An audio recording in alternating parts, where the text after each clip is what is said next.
Assalomu alaykum hurmatli televizor ko'ruvchilar. Dunya Uyg'ur Qurultiyi to'g'ri televiziyasi kündəlik xəvərlər proqramımıza xoş gəldinglar. Mən Hidayət Musacan. Bugün 7-ci ayının 13-cü günü düşənbə. Hammalarning bugungi kuni xayrlik bo'lsin.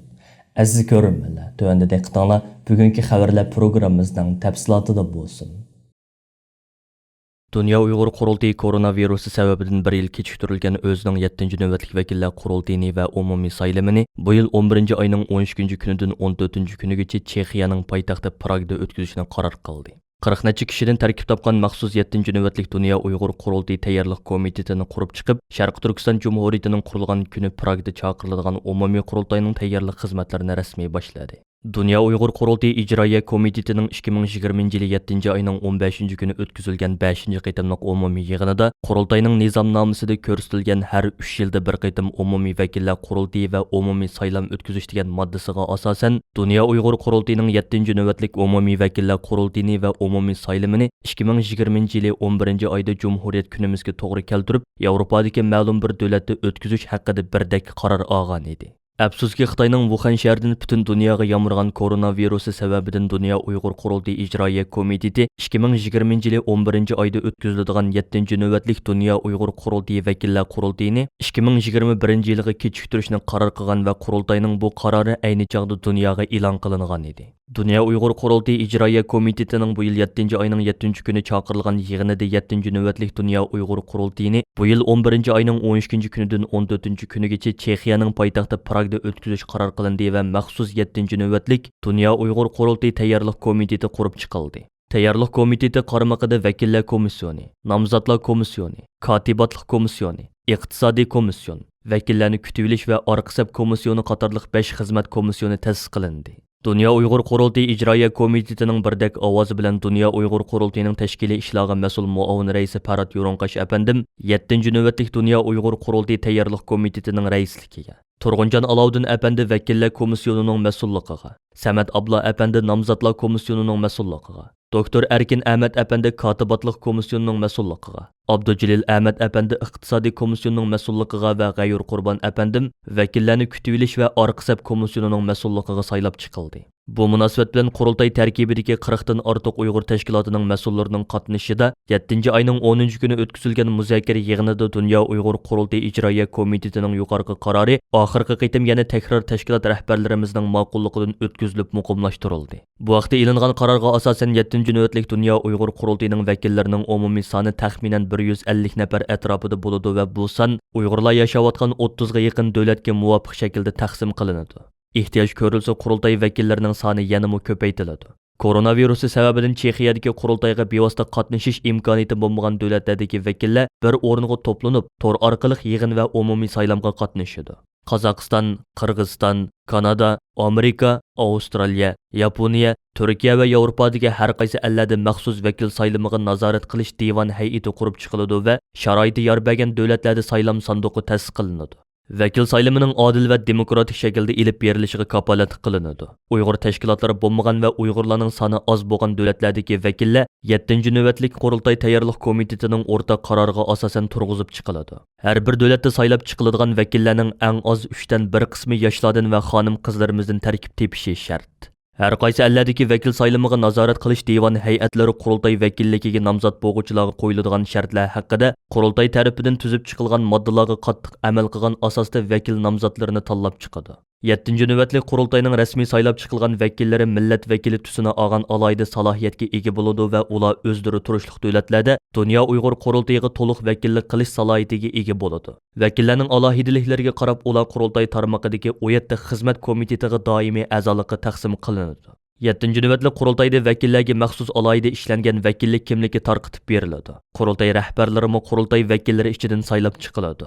7-ci navbatlik Dunya Uyg'ur Qurultiyiga vakil bo'ladigan nomzodlarga qo'yiladigan shartlar haqida Dunya Uyg'ur Qurultiyi tarafidan tuzib chiqilgan belgilamalar oldimizgi kunlarda ayrim e'lon qilinadi. Bu munosabat bilan bugun istansimizning maxsus ziyoratini qabul qilgan 7-navbatlik Dunya Uyghur Qurultiyi tayyorlik komitetining raisi Parat Yo'ronqash apandim Sharq Turkiston davosining tarixiy bir burilish nuqtasiga qadam qo'ygan va Uyg'urlar masalasi yer shariy xarakterlik muhim masalalarning biriga aylangan bugünkidek xalqiliq bir payti o'tkazilish oldida turgan 7-navbatlik Dunya Uyghur Qurultiyining muhimligini ta'kidlash bilan birga Qurultiyi tarkibidagi tashkilotlarning mas'ullari, jamoat arboblari va Qurultiyining xizmatchi xodimlarini o'z ichiga olgan 40 necha kishilik tayyorlik komitetining rasmiy faoliyatga kirishganligini, bu navbatli Qurultiyining odil va demokratik shaklda o'tkazilishiga kafolatlik qilinadiganligini, Qurultiyiga vakil saylash xizmatlarining 8-oyning 15-kunidan burun tamomlanadiganligini, mumkin qadar har qaysi allardagi vakil saylamining o'xshash bir kunda o'tkazilishiga kafolatlik qilinadiganligini, o'zini man Sharq Turkistonlik deb bilgan Dunya Uyg'ur Qurultiyini himoya qiladigan, Qurultiyi vakilligiga nomzod bo'g'uvchilarga qo'yiladigan shartlar haqida Qurultiyi tarafidan tuzib chiqilgan moddalarga uyg'un kelgan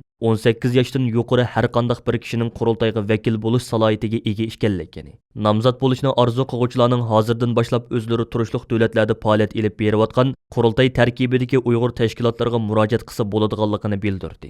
Vatan ichi va sirtidagi butun Sharq Turkistonliklarning xalqarodagi eng yuksak vakillik organi hisoblangan Dunya Uyg'ur Qurultiyi mustabid Xitoy hokimiyati tarafidan milliy bo'lgunchilarning chet eldagi ikki cho'ng lageri deb atalgan Sharq Turkiston Uyg'uriston milliy Qurultiyi bilan Dunya Uyg'ur yoshlar Qurultiyining qo'shilishi bilan 2004-yil 4-oyda Germaniyaning Myunxen shahrida qurilgan va milliy ustozlarimizdan Erkin Olibtekin apandi tunji navbatlik Qurultiyda vakillarning birdek ovozi bilan Qurultiyining raisligiga saylab chiqilgan edi. Shu yili Qurultiyi Germaniya hukumati tarafidan rasmiy qonuniy ro'yxatga ilingan va Qurultiyining markaziy organi Germaniyaning Myunxen shahriga ta'sis qilingan edi. Ikkinchi navbatli Qurultiyi 2006-yil 11-oyda yana Germaniyaning Myunxen shahrida chaqirildi va Robiya Qodir xonim Qurultiyining raisi bo'lib saylandi. 3-navbatli Qurultiyi 2009-yil 5-oyda Amerikaning poytaxti Washingtonda, 4-navbatli Qurultiyi 2012-yil 5-oyda Yaponiyaning poytaxti Tokioda, 5-navbatli Qurultiyi 2016-yil Fransiyaning poytaxti Parijda o'tkazildi va bu qurultaylarda Robiya Qodir xonim yana takror Qurultiyining raisi bo'lib saylandi. 6-navbatli Qurultiyi 2017-yil Germaniyaning Myunxen shahrida chaqirildi va Dolqun Aysa apandim Qurultiyining yangi raisi bo'lib saylandi va hozirga qadar bu vazifasini davom qildirib kelmoqda.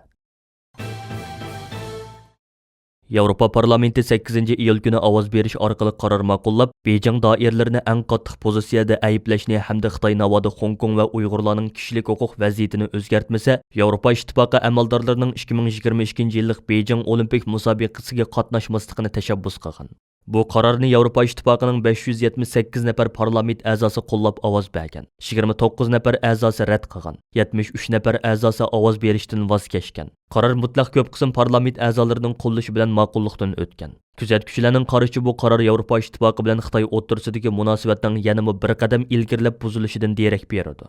Qarorda mubodo Xitoy hukumati Hong Kong, Xinjiang Uyg'ur avtonom rayoni, Tibet, Ishki Mongoliya va boshqa rayonlarning kishilik huquq vaziyatini ko'rinarli darajada o'zgartganligini isbotlab beramasa, Yevropa ittifoqi qurilmasi va uningga a'zo bo'lgan davlatlarning hukumat vakillari ham diplomatlari 2022-yillik Beijing qishliq olimpik musobaqasiga qatnashni rad qilishi kerak deyilgan. Ma'lum bo'lganidek 5-iyul kuni Germaniya bosh ministri Merkel va Fransiya prezidenti Macron Xitoy raisi Xi Jinping bilan to'g'ri suhbat o'tkazganda Uyg'urlar va majburiy emgak masalasini tilga olgan edi. Bu Yevropadagi ikki cho'ng davlat rahbarlarining tunji qitim Uyg'urlar masalasini Xitoy raisi bilan bo'lgan suhbatda bevosita o'tirg'i qo'yishi bo'lib hisoblanadi. Merkel bilan Macronning Uyg'urlar va majburiy emgak masalasini qaysi tariqada, qanchalik darajada o'tirg'i qo'yganligi va Xitoy raisi Xi Jinpingning buningga nisbatan qanday javob berganligi hozirga qadar oshkora emas. Biroq 7-iyul Germaniya davlat mudofaa ministri Karin Bayer Xitoy davlat mudofaa ministri Wei Fenghe bilan endi Tinch okean vaziyati to'g'risida suhbat olib borganda kuchlik talaffuzda Uyg'urlar va ularning istiqboli masalasini o'tirg'i qo'ygan. Orqadan 8-iyul Yevropa birligining mazkur qarorini ma'qullashi 5-iyul o'tkazilgan 3 taraf rahbarlari suhbatining ancha natijali bo'lmaganligidan bishoratlar beradi ekan. Yevropa ittifoqining bu qitimqi qarorida Hong Kongdagi demokratiyaning barbod bo'lishi hamda olma gesining taqilishi, uning xizmatchi xodimlarining qo'lga ilinishi masalasiga alohida sahifa ajratilgan bo'lib, Xitoyga qarata texmo qattiq tadbir qo'llanish ilgari surilgan. Xabarda Hong Kongda yo'lga qo'yilgan davlat xavfsizligi qonunining Yevropa ittifoqining Xitoyga bo'lgan ishonchisini yo'qqa chiqarganligi, Beijingning xalqarodagi inovatini yer bilan yakson qilganligi ta'kidlangan. Shu kuni Xitoyning Yevropa ittifoqidagi vakillar o'miki norozilik bayonoti e'lon qilib, Jongo hukumati tantarbiya harakatini siyosiylashtirishga, Jongoning ichki ishlariga aralashishga, siyosiy muddao bilan daxli qilish, to'salg'u yaratish, Beijing Olimpik musobaqasiga buzg'unchilik qilish qatorliq qilmishlarga qattiq qarshi turadi deb bildirlagan. Bu so'zni 8-iyul Xitoy tashqi ishlar ministri Wang Yimo takrorlagan. O'zbekiston Uyg'ur madaniyat markazining raisi, elga tunilgan vatanparvar san'atkorimiz Halima Baratova xonim Xitoy virusi bilan yuqumlanib davolash unum bermay 7-oyning 9-kuni juma sardi Toshkentda vafot bo'ldi. Marhuma Halima xonimning tuyuqsiz vafoti chet ellarda yashayotgan butkul Sharq Turkistonlik qarindoshlarimizni cheksiz azoblantirdi. Marhumaning jinozasi muborak juma kuni O'zbekistondagi Uyg'ur, o'zbek qatorliq ko'p sondagi qarindoshlarimizning qatnashi bilan Toshkentda yerlikka qo'yildi. Dunya Uyg'ur Qurultiyining raisi Dolqun Aysa apandi O'zbekiston Uyg'ur madaniyat markazi Toshkent sho'basining raisi Olimjon apandi orqali ta'ziyanoma yo'llab, shuncha qattiq ichki tashqi besimlarga parvo qilmay Uyg'ur madaniyatini O'zbekiston, Rossiya va O'rta Osiyo xalqlariga tonishtirish uchun tinimsiz kurash qilgan vatanparvar, jasur va fidokor san'atkorimiz Halima xonimga Allohdan rahmat, oilasidagilarga sabr tiladi. Marhuma Halima Baratova xonim 1952-yili Qozog'istonning Olmuta shahrida Uyg'ur oilasida dunyoga kelgan bo'lib, 1974-yili O'zbekistonga o'qishga kelgan va o'qish bitirgandan keyin O'zbekistonga yerlashib qolgan edi. Marhuma Halima xonim O'zbekistondagi butkul hayotini bu davlatdagi Uyg'urlarning milliy kimligini va milliy alohidaliklarini qo'g'dab qilish va Uyg'ur madaniyatini taraqqiy qildirish ishlariga sarf qildi. O'zbekiston hukumatı va o'zbek xalqi bilan nihoyatda yaqin dialog qurib, ularning bevosita qo'llashini qo'lga keltirdi. Ichki tashqi besimlarga qaramasdan, Dunya Uyg'ur Qurultiyi va boshqa Uyg'ur tashkilotlari bilan yaqin dialog o'rnatgan va qurultayning bir qancha qitimliq yig'inlariga to'g'ri orqali ishtirok qilgan edi. Shanba kuni chaqirilgan Dunya Uyg'ur Qurultiyi tarkibidagi 40 dan ortiq Uyg'ur tashkilotlarining mas'ullari qatnashgan to'g'ri yig'inida so'z qilgan Dolqun Aysa apandim va boshqa tashkilot rahbarlari marhuma Halima xonimning vafotining butun Uyg'ur xalqi uchun nihoyatda zo'r yo'qotish bo'ladiganligini ifoda qilish bilan birga marhumani har zaman cheksiz sevgi ichida yod etadiganliklarini bildirishdi. Yig'inda yana marhumaning ruhi uchun maxsus Fotiha va duo o'qildi. A'udhu billahi minash shaytonir rajim. بسم الله الرحمن الرحيم هو الله الذي لا إله إلا هو عالم الغيب والشهادة هو الرحمن الرحيم بسم الله الرحمن الرحيم آمين اللهم اجعل القرآن لنا في الدنيا قرينا وفي القبر مونسا وفي القيامة شفيعا وعلى الصراط نورا وفي الجنة رفيقا ومن النار سترا وحجابا اللهم ارحمنا بالقرآن العظيم واجعله لنا إماما ونورا وهدى ورحمة اللهم ذكرنا منه ما نسينا وعلمنا منه ما جهلنا وارزقنا تلاوته آناء الليل وأطراف النهار واجعله لنا حجة يا رب العالمين Ey Allah Perverdigarımız muşuqan Kur'an-ı Kerim'ni vatanimizin müstakilliğinde şehit olan barlıq Şarkı Türkistan'daki şehitlerimizin, gazilerimizin ve muşu vatan yolunda can bergen fidakar karındaşlarımızın ruhiga yetkizdik. Ularning ruhini şad eyleysen. Ve ulağa üzən rahmetin bilen muamele kılgaysan ey Allah. Ularning yatqa yerini cennetten kılgaysan. Ularning kabrisini cennetin bağçılarından bir bağçı kılgaysan ey Allah. Xususen muşu Özbekistan'da şehit Özbekistan'da vefat olgan Halima xonimning kimi günahlarını mağfiret kılgaysan. Öz rahmetin bilen muamele kılgaysan. Kabrisini cennetin bir bağçılarından bir bağçı kılgaysan. Dövzəxnin çunqurçaqlarından bir çunqurçaq qılmagaysan ey Allah. Ey Allah, muşu sorunda oltuğan barlıq qarındaşlarımızınki günahlarımızı mağfiret kılgaysan.